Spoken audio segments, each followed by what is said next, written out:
नमस्कार, खबर बिहार झारखंड में आप सभी का स्वागत है। मैं हूं आपके साथ आदर्श तिवारी। बुलेटिन की शुरुआत करते हैं इस वक्त की हेडलाइंस के साथ।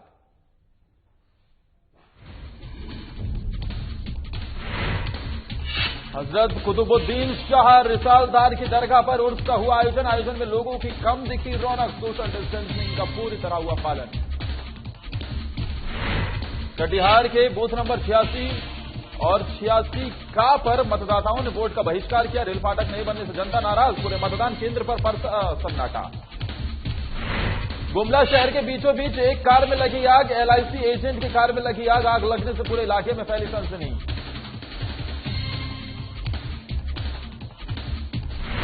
और साहिबगंज पुलिस ने 6 अपराधियों को किया गिरफ्तार। पुलिस अपराधियों को हथियार के साथ किया गिरफ्तार। बड़ी वारदात को अंजाम देने की फिराक में थे अपराधी।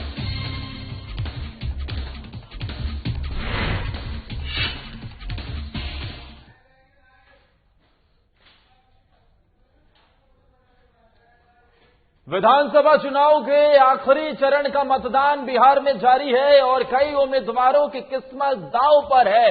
दिग्गजों की किस्मत भी इस आखिरी चरण के विधानसभा चुनाव में ईवीएम में कैद होती हुई दिख रही है। और इसी सिलसिले में सीधा चलते हैं अपने बिहार झारखंड संपादक दीपक ओझा के पास, जो इस वक्त समस्तीपुर के सरायरंजन विधानसभा क्षेत्र से मौजूद हैं। दीपक जी, फिलहाल क्या तस्वीरें आ रही हैं? फिलहाल कितना प्रतिशत मतदान हो गया है? और जो शुरुआती दौर में हम देख रहे थे आज सुबह, लगातार लोगों की लंबी लाइनें दिख रही थी वोट डालने के लिए, क्या अभी भी उसी तरीके का उत्साह दिख रहा है या फिर शाम होते होते उत्साह भी कम हो गया? नहीं, आदर्श आपने ठीक कहा। सुबह से ही उत्साह देखने को मिल रहे थे। खासकर महिला जो वोटर थी वो सबसे आगे बढ़ चढ़कर उन्होंने मतदान किया है। और उत्साह ऐसा था कि कोरोना काल का ये चुनाव ऐतिहासिक रहा और अब तक जिले में लगभग 64% मतदान हो चुके हैं। और आप नजारा देखेंगे कि इतने उत्साहित है मतदाता कि अब आपको मतदाता नजर नहीं आ रहे हैं। सिर्फ जो भी हैं वो अधिकारी हैं, वो चुनाव कर्मी हैं, वो अपना जो भी दायित्व होता है वो निभा रहे हैं।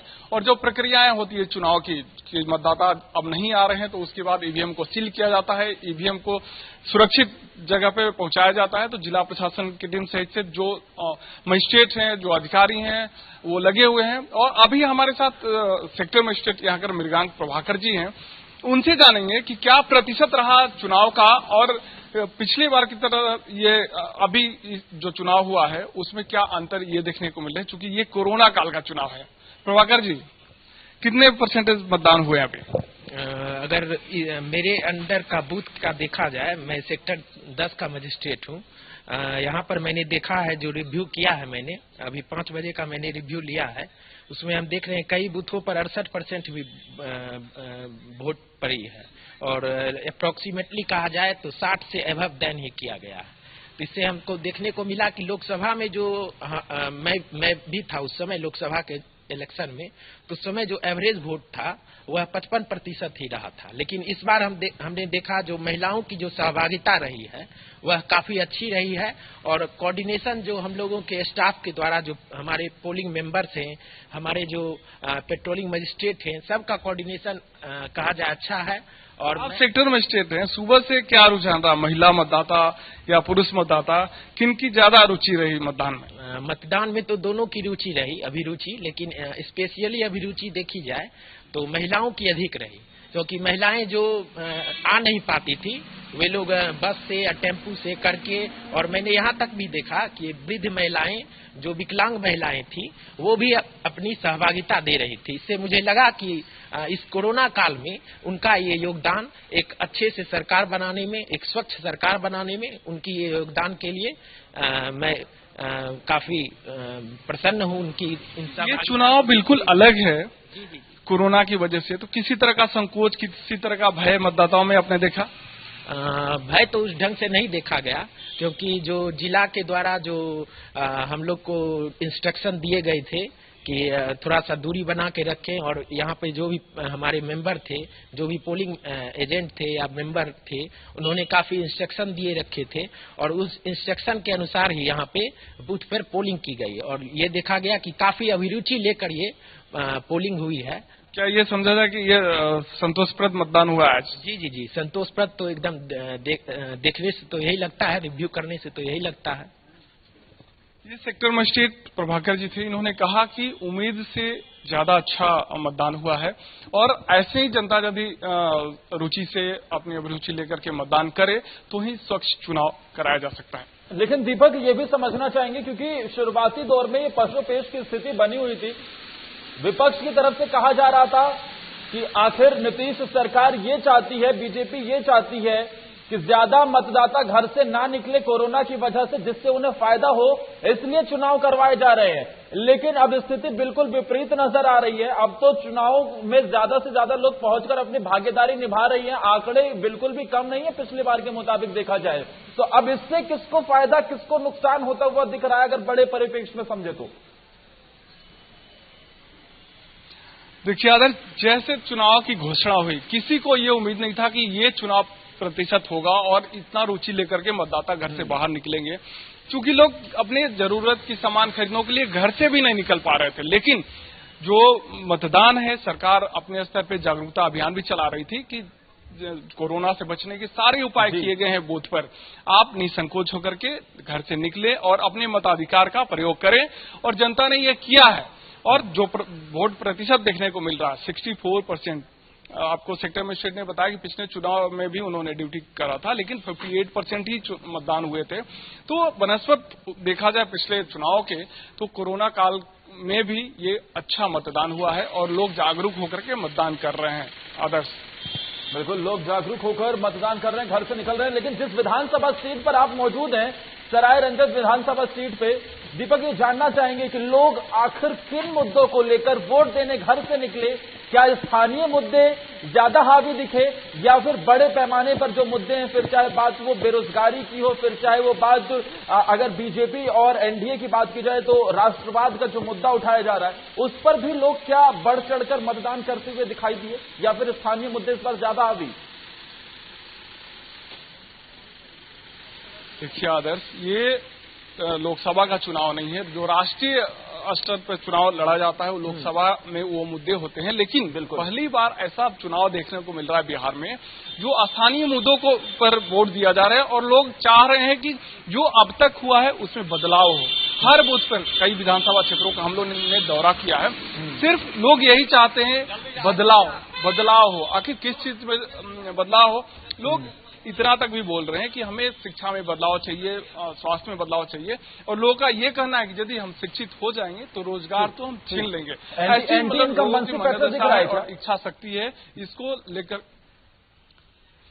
बिल्कुल एंटी इनकम्बेंसी फैक्टर इस कदर पे काम कर देखने को मिल रहा है आदर्श, कि लोग कह रहे हैं कि अब तक जो हुआ वो नाकाफी है, बदलाव होना चाहिए, और जो कुछ भी सरकारें आए उनके अंदर इच्छा शक्ति हो कि पूरे राज्य का सर्वांगीण विकास होना चाहिए, न कि किसी खास इलाके में विकास हो और दूसरे इलाके के लोग या दूसरे वर्ग के लोग उससे महरूम रह जाए। तो इस बार एक ही चीज देखने को मिल रही है हर विधानसभा क्षेत्र में कि सब कोई विकास की बात कर रहा है, शिक्षा की बात कर रहा है, स्वास्थ्य की बात कर रही है। तो एक आने वाले समय के लिए ये काफी पॉजिटिव साइन है। दीपक बहुत जल्दी से ये जानना चाहेंगे, जिस विधानसभा सीट पर आप मौजूद है, सराय रंजन विधानसभा सीट पर, यहाँ पर मुकाबला किनके बीच में टक्कर का है और यहाँ का सियासी समीकरण क्या कहता है? बहुत जल्दी से। देखिए आदर्श, यहाँ का ये बहुत हॉट सीट है। यहाँ जो विधानसभा अध्यक्ष हैं विजय रंजन चौधरी, उनमें और आरजेडी के कैंडिडेट में काफी टक्कर है, और विजय रंजन चौधरी के वजह से ये काफी सीट इम्पोर्टेंट माना जाता है। और यहाँ का जो इलाके का जो रुझान है देखने को मिल रहा है कि दोनों में कांटे का टक्कर है, लेकिन विजय रंजन चौधरी माने तो सरकार में भी है, और उनके जो अपना व्यक्तित्व है उसकी वजह से लोग प्रभावित होकर वोटिंग कर रहे हैं। शुक्रिया दीपक, आपका हमारे साथ जुड़ने के लिए, तमाम जानकारी देने के लिए। और इसी के साथ यहां वक्त एक छोटे से ब्रेक का हो चला है। कुछ और खबरों के साथ फौरन हाजिर होते हैं, आप बने रहिए हमारे साथ।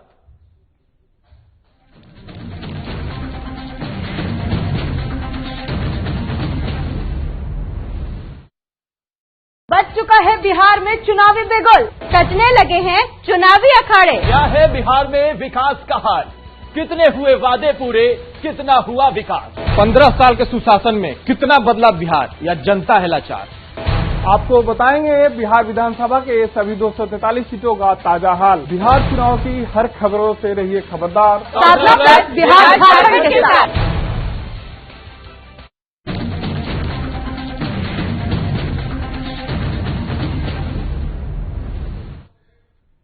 करीब 300 साल से लगने वाला रांची का हजरत कुतुबुद्दीन शाह रिसालदार की दरगाह पर 5 दिवसीय सालाना उर्स का आयोजन हुआ है।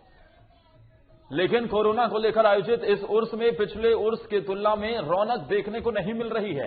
उर्स में लगने वाले सैकड़ों की संख्या में स्टॉल लगाने वाले दुकानदार नदारद हैं। वहीं बच्चों के मनोरंजन के लिए झूले लगाने वाले भी गायब हैं। साथ ही 2 दिवसीय कव्वाली मुकाबलों के कार्यक्रम भी स्थगित कर दिए गए हैं। उर्स के दूसरे दिन दरगाह परिसर में ही खानकाही कव्वालों ने समा बांधा। लोग उनके कलाम को सुनने के लिए जमा हुए। पूरे दरगाह में कोरोना से संबंधित पोस्टर्स लगाए गए हैं। वह सीसीटीवी कैमरों से निगरानी रखी जा रही है। आज उर्स का तीसरा दिन है। बता दें कि उर्स के दौरान यहां 5 दिनों तक खूब रौनक रहती है। गवर्नर, सीएम समेत कई बड़े चेहरे यहां चादर पोशी के लिए बाबा के दरगाह पर हाजिरी लगाते हैं।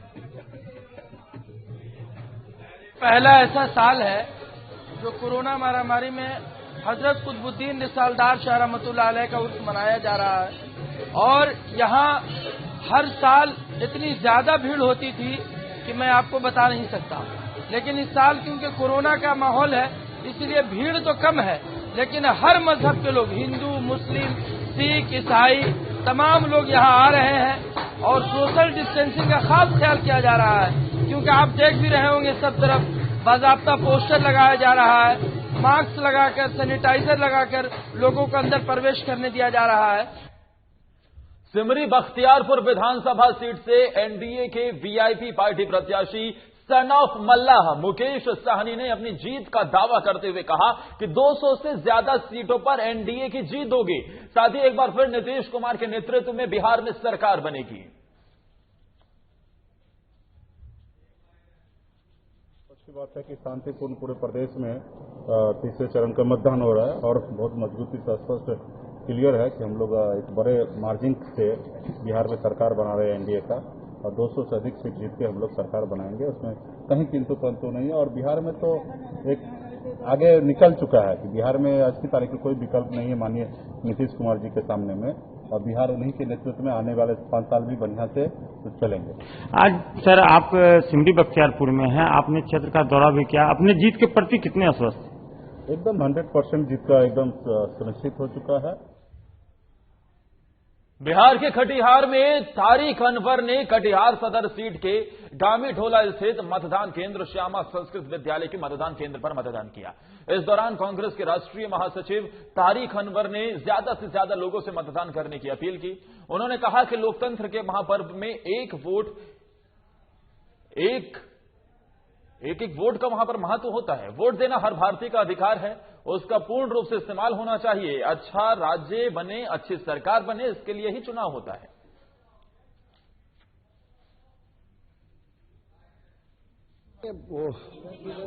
लोगों से कोई अपील अब समय निकल गया है। मतदान की अभी हाँ ज्यादा से ज्यादा लोग मतदान करें, क्योंकि लोकतंत्र का ये महापर्व है।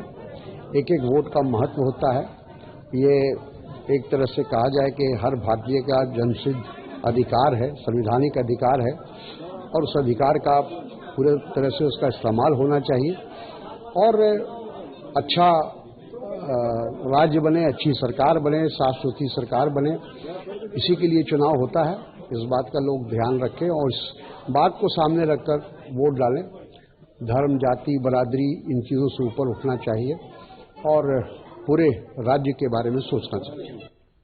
बिहार के कटिहार शहरी क्षेत्र के बघवा बरी बूथ संख्या 86 और 86 का पर लगभग 1325 मतदाताओं ने रोड और रेलवे फाटक नहीं बनने के मुद्दे को लेकर वोट बहिष्कार किया है।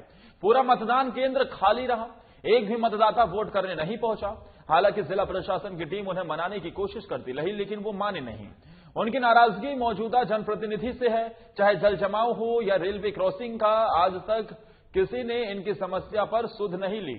फिलहाल जिला प्रशासन की टीम स्थानीय मतदाताओं को मनाने की कवायद में अभी तक जुटी हुई है। वहीं स्थानीय लोग कहते हैं कि सालों से वो रेलवे फाटक के निर्माण के साथ साथ सड़क निर्माण की मांग कर रहे हैं, लेकिन उनकी मांगों पर कोई ध्यान नहीं दिया गया, जिस कारण आज उनके द्वारा वोट बहिष्कार किया गया है।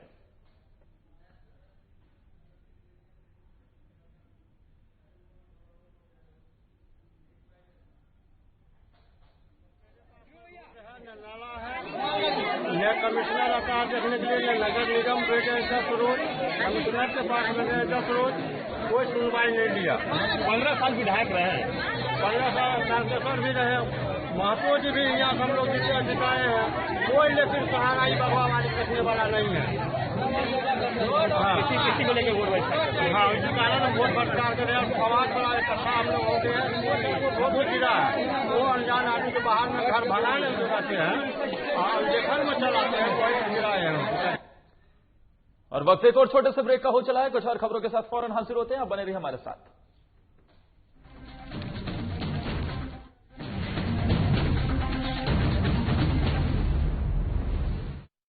बज चुका है बिहार में चुनावी बिगुल, सजने लगे हैं चुनावी अखाड़े। क्या है बिहार में विकास का हाल? कितने हुए वादे पूरे, कितना हुआ विकास? 15 साल के सुशासन में कितना बदला बिहार, या जनता है लाचार? आपको बताएंगे बिहार विधानसभा के सभी 243 सीटों का ताजा हाल। बिहार चुनाव की हर खबरों से रहिए खबरदार। बिहार झारखंड के साथ।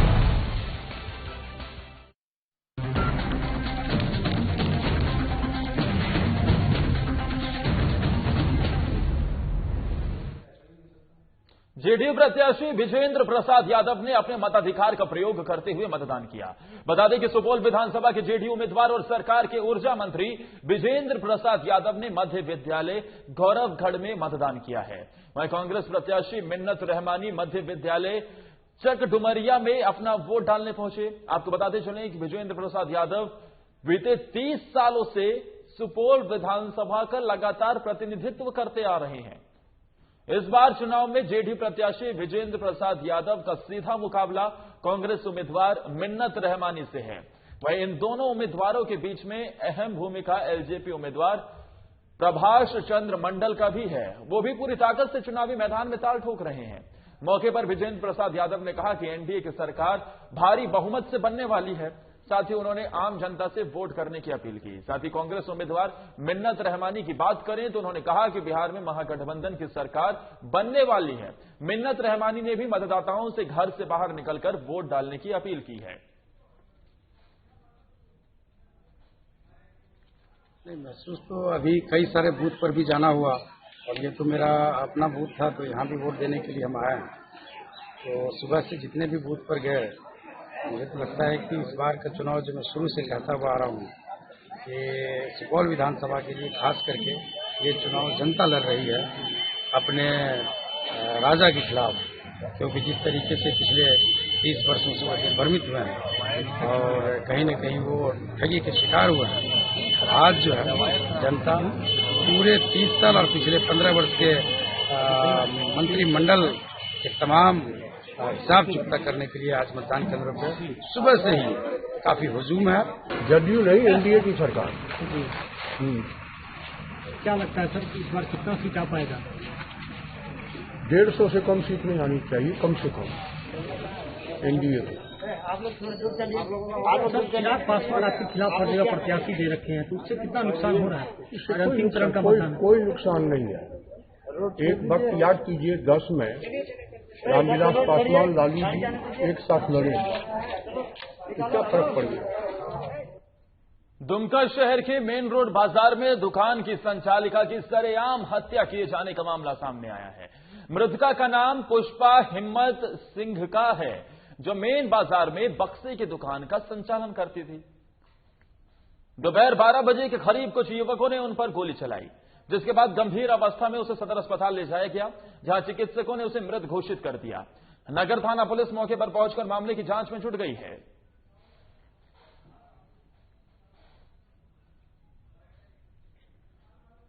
दुकानदार आके यहाँ बेटी की औरत को गोली मार के चला गया, आराम से मार के भाग गया। क्या नाम है उसका?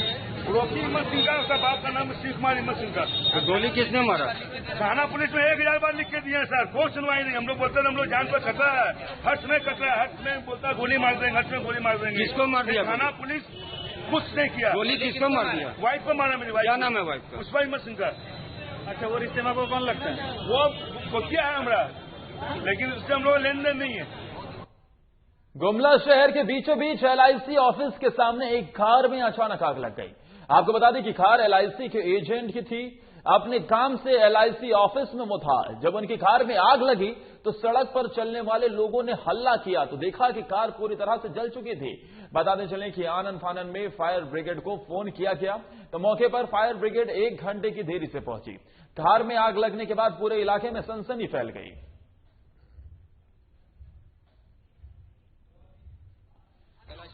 ठीक सामने एक कार खड़ी थी जिसमें अचानक आग लग गई। आग कैसे लगी ये कहा नहीं जा सकता है। गाड़ी पूरी तरह जल चुकी है। पता विशेष सूत्रों के मुताबिक गाड़ी कोई LIC एजेंट की है जिसका नाम अर्जुन गोप बताया जा रहा है। अच्छा, एक चीज बताइए, इतना देरी हो गया, मतलब फायर ब्रिगेड अभी तक नहीं पहुंचा, क्या कारण? लोगों ने फायर ब्रिगेड को सूचना दी है लेकिन नहीं आने के कारण कुछ समझ नहीं आ रहा। उन लोग बोल रहे हैं गाड़ी निकल रही है। यहाँ पर आग लग गई है मगर अग्निशामक को सूचना देने के बावजूद भी अभी तक घटना स्थल पर पहुंची नहीं है। तो क्या मानते हैं? कम से कम वो लोगों को इस सब में सूचना मिलने के साथ में पहुंचना चाहिए।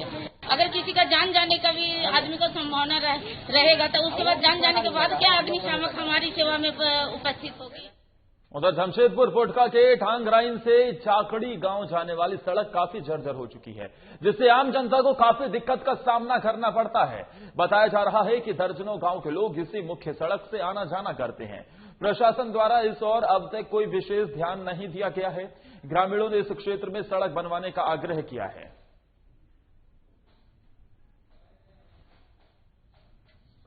10 साल हो गया रोड का जो चाकड़ी तक बना है, लेकिन रोड की स्थिति अभी गंभीर परिस्थिति में है क्योंकि रोड में आने जाने के लिए इतना दिक्कत हो गया है। रोड अभी उसका जो पिच था सब उखड़ गया है तो इसलिए लोगों को बहुत दिक्कत हो रही है। इसलिए इस क्षेत्र के लोगों का कहना है, देखना है, बोलना है कि जितना जल्दी हो सके इस रोड का पुनर्निर्माण हो। पिछले 3 नवंबर को नालंदा जिले की सभी 7 विधानसभा सीटों पर चुनाव संपन्न हुआ था। इसी दौरान हिलसा अनुमंडल के कराए पर सुराई प्रखंड के चौकिया हरारी और 84 से चुनाव कराकर वापस लौट रहे अधिकारी और जवान की गाड़ी दुर्घटनाग्रस्त हो गई थी। हालांकि इस घटना में ईवीएम में कोई नुकसान नहीं हुआ था, लेकिन चुनाव आयोग के निर्देश पर इन तीनों बूथों पर आज कड़ी सुरक्षा के बीच फिर से मतदान कराया जा रहा है, जिसमें हिलसा विधानसभा के बूथ संख्या 52, 52A और 55 पर शांतिपूर्ण रूप से मतदान जारी है। इन बूथों का नालंदा के एसपी नीलेश कुमार ने खुद जायजा लिया है, मगर री वोटिंग में मतदाताओं में उत्साह देखने को नहीं मिला। बक्सा शायद वो जीप जो है जिस पर बक्सा रखा हुआ था वो पानी में चला गया था, तो उसी के चलते बक्सा हम लोग को दिखलाया गया जिला में। तो बक्सा में जो है बटन है वो दाबने पर नहीं बतला रहा था कि हाँ कितना वोट पड़ा, मतलब वोट की गिनती नहीं हो पा रहा था। उसी कारण दोबारा कितने बूथ पर यहाँ 3 बूथ पर हो रहा है, 55 52 क्या है। औरंगाबाद में चोरी के इल्जाम लगाकर हुई युवक की हत्या का मामला सामने आया है। गौरतलब है कि औरंगाबाद के हसपुरा क्षेत्र में एक दलित युवक पर चोरी का आरोप लगाकर बगल के गांव नानू विघा के लोगों ने हत्या कर दी।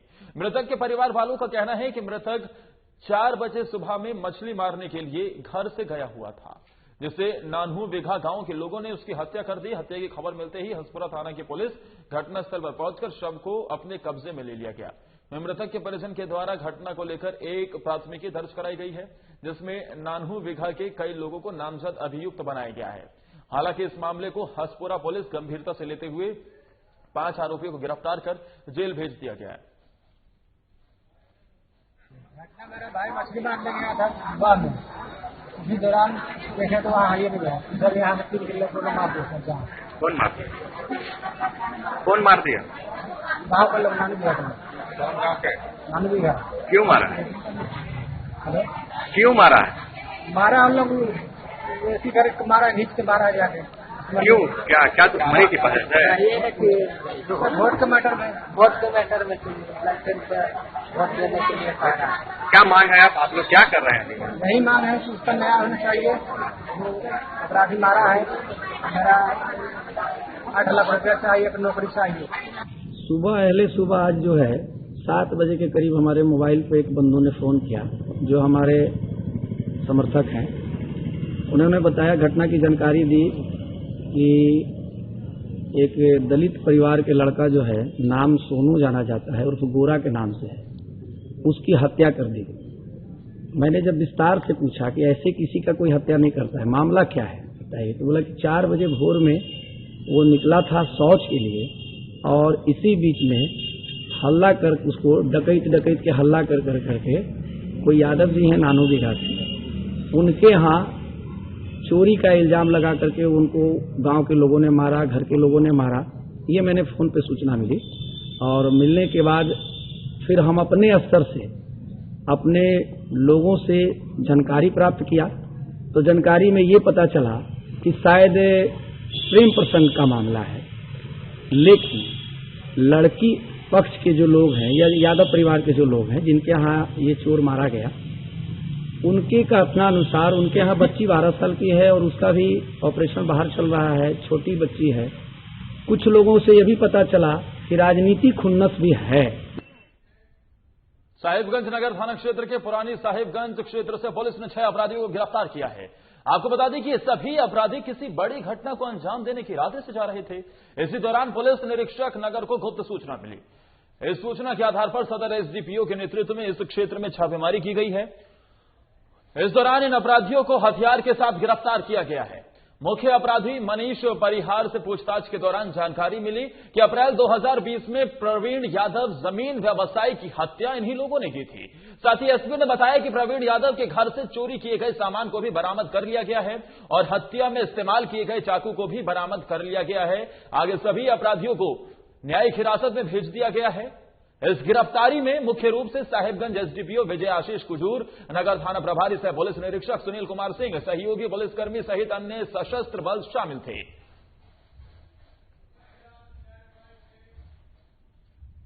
इस बुलेटिन में इतना ही। नमस्कार।